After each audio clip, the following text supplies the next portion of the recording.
جو قرآن کریم کی جو آیت مقدسہ میں نے آپ کے سامنے تلاوت فرمائی، اللہ نے فرمایا وما ارسلناک الا رحمۃ للعالمین، پیارے ہم نے آپ کو سارے عالم کے لیے، سارے جہاں کے لیے رحمت بنا کر بھیجا۔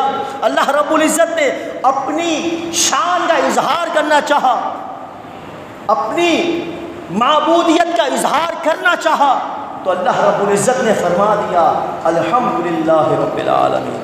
جتنی بھی ثناء و توصیف ہے، جتنی بھی تعریفیں ہیں، وہ صرف رب العالمین کے لیے ہے۔ مگر قربان جائیے، اللہ رب العزت نے اپنے آپ کو اس بات کا اپنی ذات سے متعلق اعلان فرمایا کہ وہ ذات رب العالمین ہے، مگر اپنے محبوب کے لیے کتنے پیارے لفظ کا انتخاب فرمایا، رحمت للعالمین، کہ اللہ کی ذات رب العالمین، ہم اسے معبود برحق سمجھتے ہوئے، اسے وحدہ لا شریک تسلیم کرتے ہوئے صرف اور صرف اسی کے آگے سجدہ کرتے ہیں، اسی کی عبادت کرتے ہیں، اسی کی بندگی کرتے ہیں۔ مگر ہم حضور سید عالم صلی اللہ علیہ وسلم کو جو رحمت للعالمین تسلیم کرتے ہیں، وہ در حقیقت رب کی عطا سے مخلوق سمجھتے ہوئے حضور سید عالم صلی اللہ علیہ وسلم کو رحمت للعالمین تسلیم کرتے ہیں۔ اور پھر اس آیت مقدسہ کے تحت مفسرین فرماتے ہیں لا فرق بین المسلم والکافر۔ اس آیت مقدسہ کی تفسیر میں مفسرین نے، علامہ آلوسی اور بڑے بڑے مفسرین نے یہی لکھا کہ یہ جو حضور رحمت للعالمین ہے، لا فرق بین المسلم والکافر، کہ اس کے درمیان مسلمان اور کافر دونوں شامل ہیں، کہ لا فرق بین المسلم والکافر، کے مسلمان اور کافر کے درمیان کوئی فرق نہیں کیا جا سکتا۔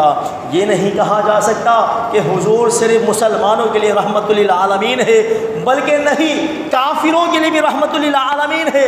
وہ کس معنی میں؟ قرآن کریم میں سورہ انفال میں اللہ رب العزت ارشاد فرماتا ہے ما کان اللہ لیعذبہم وانت فیہم، پیارے جب تک آپ کا وجود مسعود ان کے درمیان موجود ہے، اللہ رب العزت انہیں کبھی عذاب نہیں دے گا۔ دنیاوی عذاب سے یہ بالکل محفوظ رہیں گے۔ کیوں؟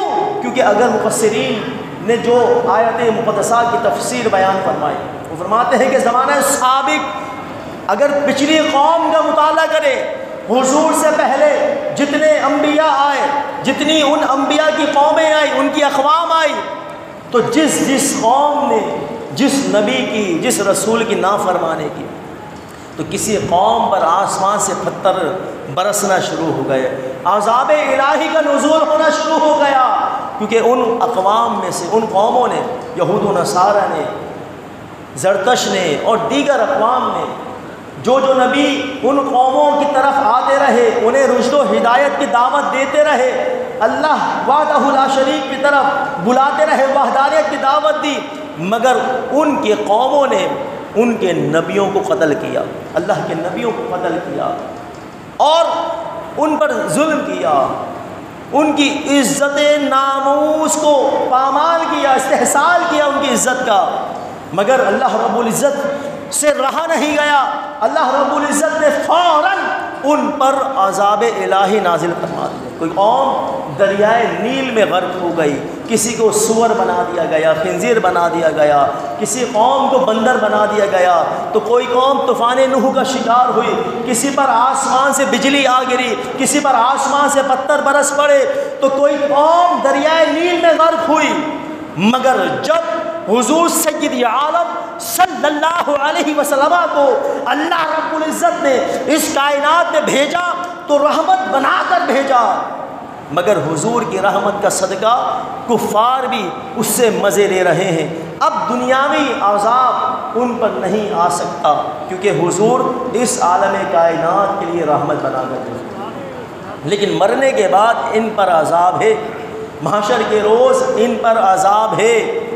تو یہ جو حضور علیہ السلام کے بے ادب گستاخ تو مرنے کے بعد بھی ضرور قہر الہی کے اندر مبتلا ہوں گے، عذاب الہی کا شکار ہوں گے۔ تو حضور سید عالم صلی اللہ علیہ وسلم، اب آپ دیکھیں نا طائف کے میدان میں جب حضور علیہ السلام کو تبلیغ اسلام دیتے ہوئے روکا تو کفار نے آپ پر کیا ظلم کیا؟ آپ پر پتھر برسائے گئے، آپ کو لہو لوہان کر دیا، اور آپ کی جو نعلین مبارک تھی وہ خون سے بھر گئی تھی۔ اللہ، ملک الجبال جو پہاڑوں پر فرشتہ مقرر ہے وہ حضور کی بارگاہ میں آتا ہے اور آ کر اجازت طلب کرتا ہے، یا رسول اللہ اجازت دیجیے، یہ آپ کو ستا رہے ہیں، انہوں نے آپ کو لہو لوہان کر دیا، آپ کی نعلین خون سے بھر گئی، یا رسول اللہ بس آپ حکم دیجیے، ان کو ابھی پہاڑوں کے درمیان مسل دیا جائے، پیس دیا جائے۔ مگر حضور رحمت للعالمین ہے، اللہ حضور شفیق ہے، مہربان ہے، رؤوف رحیم ہے، کیسی رحمت ہے۔ حضور علیہ السلام کیا فرماتے ہیں؟ ظرف دیکھیں حضور کا اعلیٰ ظرف، حضور فرماتے ہیں یہ اگر ایمان نہیں لاتے مجھ پر، یہ اسلام قبول نہیں کرتے تو کیا ہوا؟ ان کی جو آنے والی نسل ہے وہ میرا کلمہ پڑھے، وہ مجھ پر ایمان لائے گی۔ تو دیکھیں کتنا ستایا گیا رسول اللہ کو۔ حضور فرماتے ہیں کہ جتنا ظلم مجھ پر ہوا، جتنا مجھے ستایا گیا، کسی نبی کو نہیں ستایا گیا، کسی رسول پر اتنا جو ہے ان کی عزت کا استحصال نہیں کیا گیا جتنا مجھے ستایا گیا۔